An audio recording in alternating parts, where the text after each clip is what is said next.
자, 첫 번째 문제 봅니다. 다음 대화에 나타난 민족운동에 대한 설명으로 옳은 것은 이라는 문제예요. 얼마 전 종로 일대에서 일어난 만세 시위 소식을 들었는가? 이날 체포된 학생들에 대한 공판이 곧 열린다더군. 용희왕제의 인산일에 학생들이 경문을 뿌리고 만세를 외친 그 사건 말씀이시죠. 사전에 권오설 선생 등이 경찰에 체포되어 걱정이었는데 학생들 덕분에 시위가 가능했지요 라고 이야기를 하고 있어요. 용희황제 하게 되면 순종을 이야기하게 되죠. 1926년에 있었던 60 만세 운동에 대한 설명입니다. 주도를 한 거는 이제 사회주의계가 주도를 하고 여기에 민족주의계가 도와줬다라고 알려져 있어요. 민족주의계는 천도교 계열이 되고요. 하지만 사전에 발각이 됐다. 그 이후에 조선 학생과학연구회 학생들에 의해서 전개가 됐다라고 알려져 있습니다. 근데 뭐 전국 확산에는 실패를 했죠. 하지만 그 이후에 민족주의계하고 사회주의계가 연대하는 계기가 됐다. 그래서 정오의 선언으로 이어지게 되고요. 그 이후에 1927년에 가면 신간해하고 근우회가 성립되게 됩니다. 선제 한번 읽어보죠. 1번 원산 총파업에 노동자들과 연대하였다. 원산 총파업은 1929년에 일어나게 되고요. 이 직접 상관이 있는 것은 아니죠. 2번 치안유지법이 제정되는 결과를 가져왔다. 치안유지법은 1925년에 만들어져 가지고 1945년까지 끝까지 가게 됩니다. 치안유지법하고도 상관이 없죠. 3번 국민대표회의가 개최되는 계기가 되었다. 국민대표회의는 1923년에 일어난 임시정부에 관련된 그런 내용이죠. 이 이후에는 이제 뭐 다수가 임정을 떠나게 되었다라고 알려져 있습니다. 4번 한일 학생 간 충돌이 발단이 되어 일어났다라는 것은 1929년에 광주 학생 항일 운동이 되겠습니다. 5번 민족 협동 전선인 신간의 결성에 영향을 미쳤다라는 게 뭐 옳은 설명이 되죠. 평이한 문제가 되겠습니다. 다음 문제 보죠. 자, 다음 문제 읽어봅니다. 다음 강령을 발표한 단체에 대한 설명으로 옳은 것은 이라는 문제가 나왔어요. 행동 강령, 여성에 대한 사회적, 법률적 차별 철폐, 봉건적 인습 타파, 조언 폐지, 결혼의 자유, 인신매매 공창 폐지 등등등이 나오다가 뭐 중요한 거 정도 6항하고 6호하고 7호 정도 되겠습니다. 부인 노동의 임금 차별 철폐, 산전 산후 임금 지불, 부인 및 소년공의 위험노동 및 야업 폐지가 나와 있네요. 신간회하고 자매단체인 근호회가 있다고 했죠. 그 중에서 이제 근호회의 여성운동에 대한 설명이 되겠습니다. 선지 한번 읽어보죠. 1번 3.1운동에 주도적으로 참여했다. 신간회하고 근호회는 1927년에 만들어졌죠. 그래서 3.1운동 1919년부터 이어지게 되는데요. 이 이전에 해당하는 내용이 되겠습니다. 이번 상하이에서 대동단결선언을 발표하였다. 1917년에 신한혁명당에 대한 내용이죠. 뭐 처음에 복벽주의였지만 이후에 공화주의로 전환하였다. 신한혁명당. 이 이후에는 이제 신한청년단이 만들어지게 되죠. 대동단결선언. 3번 여성 교육을 위해 이화학당을 설립하였다. 이화학당 자체가 1886년에 세워지게 된 거죠. 한일 병합 이전에 세워진 초기 학교가 되겠습니다.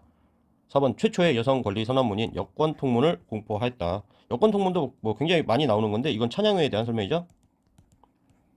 시기로 1898년이 됩니다. 그래서 뭐 역시나 한일 합방 이전에 있었던 일이고요. 5번 민족주의 계열과 사회주의 계열의 여성들이 연합하였다라는 설명이 옳은 설명이 되죠. 뭐 그렇게 어렵지 않은 문제였습니다. 다음 문제. 자, 다음 문제 보죠. 다음 자료에 나타난 사건의 영향으로 가장 적절한 것은 이라는 문제입니다. 피고인 이선호 외 10명, 주문 피고인들을 징역에 처한다. 피고인들은 이왕 전하 국장의식을 거행할 즈음에 이를 봉사하기 위해 지방에서 다수 조선인이 경성부로 모이는 기회를 이용하여 조선 독립운동을 선동하는 불운 문서를 비밀리에 인쇄하여 국정 당일 군중 가운데 살포하여 조선 독립 만세를, 이 방식을 보니까 3.1운동에서는 뭐 민족대표 33인이 태화관에서 낭송을 하고 자수를 했죠. 그리고 이후에 학생들이 파고다 공원, 지금의 탑골 공원에서 공개적으로 읽고 하는 식으로 전개가 됐던 반면에 여기서는 비밀리에 인쇄하여 살포했다라고 했죠. 60 만세운동에 대한 설명이 되겠습니다. 60 만세운동이 뭐 출제 빈도가 엄청나게 높네요. 60 만세운동이 1926년에 해당하고요. 여기에 해당하는 선지를 골라보면 되죠. 1번 13도 창해군이 서울 진공작전을 전개하였다. 그러면 1907년에 정미, 의병과 관련된 내용이죠. 이인영과 허위 정도를 기억해 주셔야 되고요. 이번 복벽주의를 내세운 독립의군부가 조직되었다. 그러면 최익현의 제자인 임병창과 관련된 내용이죠. 1912년에 해당하고요. 독립의군부와 뭐 관련해가지고 국권 반환을 요구하는 서신을 총독부에 보냈다라는 내용 정도도 반복돼서 출제가 되고 있어요. 3번 김광재 등의 발의로 국제보상운동이 일어났다 하면 07년에 해당하고요. 대구에서 일어났죠. 3번 통상수교 거부 의지를 담은 촉합의가 건립되었다. 병인작 신미립 해가지고 1871년도에 건립이 되죠. 5. 민족유일당 운동의 일환으로 신간회가 창립되었다. 그럼 5번이 옳은 설명이 되겠습니다. 계속 반복되는 내용인데요. 60만세 운동에서 정오의 선언으로 이어지게 되고요. 이 이후에 신간회하고 자매단체인 근우회가 만들어지게 됩니다. 다음 문제 보죠. 자, 문제 읽어봅니다. 밑줄 그은 이 운동에 대한 설명을 옳은 것은 이것은 학생의 날 기념 우표이다. 학생의 날은 1929년 한일 학생 간 충돌을 계기로 광주에서 일어나 전국으로 확산되었다. 60만세 운동하고 비교를 해보자면 먼저 3.1운동 전국으로 확산이 되죠. 60만세 운동 전국으로 확산이 안됩니다. 다만 정오의 선언하고 신간회 및 근우회의 형성에 영향을 주었다. 사회주의계하고 민족주의계가 연합하는 계기가 되었다라고만 알려져 있고요. 여기 나온 1929년에 광주 학생 항일 운동의 경우에는 전국적으로 확산이 됐다라고 알려져 있습니다.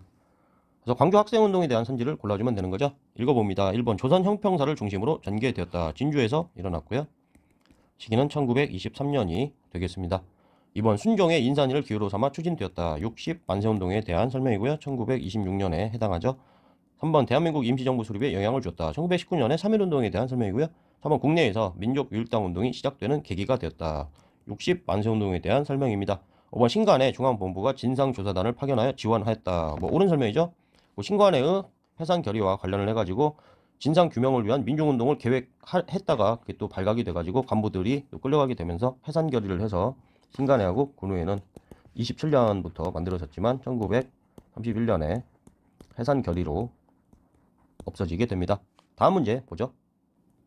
자, 마지막 문제 봅니다. 가 민족운동에 대한 설명으로 옳은 것은 가에 대한 반대 측 의견을 종합하건대 크게 두 가지 논점이 있는 것 같다. 하나는 일본인 측이나 또는 관청의 일부분에서 일종의 일본 제품 배척 운동으로 간주하고 불온한 사상이라고 공격하는 것. 또 하나는 소위 사회주의자 중 일부 동객이 주장하는 것인데 가는 유산계급의 이익을 위한 것이며 무산계급에는 관련이 없으니 유산계급만의 운동으로 남겨버리자는 것이다. 이게 뭐예요? 물산장려운동에 대한 설명이죠. 1920년대에 전개되게 됩니다. 배경이 어떻게 돼요? 1920년이 되면서 회사령이 철폐가 되고, 이건 무슨 얘기예요? 그 이전에 허가제에서 신고제로 전환되게 되었다. 그리고 관세가 철폐가 되었다. 그 결과 이제 일본의 자본가들하고 경쟁을 하게 된다라고 했습니다. 그래서 이제 물산장려운동이 일어나게 되는데요. 평양하고 조만식이란 이름까지를 기억해 둡니다. 여기에 대한 설명으로 옳은 거, 이 아래쪽에 제시문 이렇게 보면은 사회주의자 중 일부 유산계급만의 이익을 위한 것이다 라고 해서 소극적이다, 반대도 했다 라고도 알려져 있습니다. 1번 조선 노동총동맹의 주도로 추진되었다. 이거 1927년이라고 했죠. 노동총동맹, 그리고 조선 농민총동맹도 1927년 신간회와 근우회가 생긴 해와 같은 해입니다. 이전에 해당하죠. 이번 진주에서 시작돼서 전국으로 확산되었다 하면은 23년에 있었던 형평운동이 되겠습니다. 3번 국민의 성금을 모아 국채를 갚고자 했다. 1907년에 국채보상운동에 대한 설명이죠. 4번 조선사람 조선컷이라는 구호를 내세웠다 하면은 옳은 선지가 되고요. 5번 농민단체를 결성하여 소작쟁의를 전개했다. 농민운동에 대한 설명으로 이제 성격을 달리하게 되죠. 문제철과 관련된 암태도 소작쟁이 정도를 기억해 주시면 되겠습니다. 여기까지 하죠.